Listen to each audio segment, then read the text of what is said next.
Our stronghold is tradition. Tradition in Czech Republic with machinery building tradition of this place with 75 years experience of building compressors and 25 years experience of building Sauer compressors.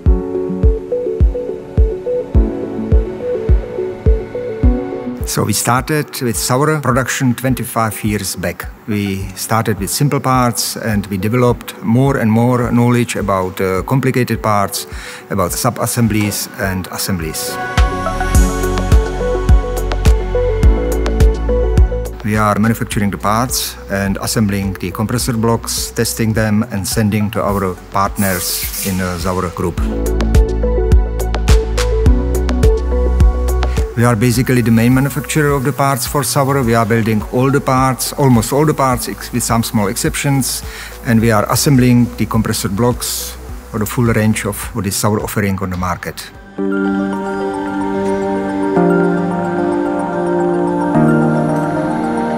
We have many machines, wide range of machines, turning, milling, honing, grinding, and to the end we have qualified assembly and qualified testing of the compressor.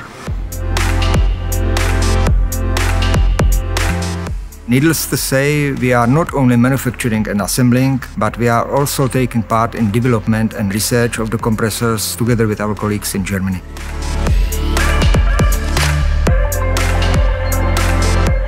We are focusing on the quality and we developed very simple, but we hope clever procedures to secure the quality outgoing to our clients. Our business grows. The same grows our applications, so we try to be a very competitive partner to our sister companies around the world.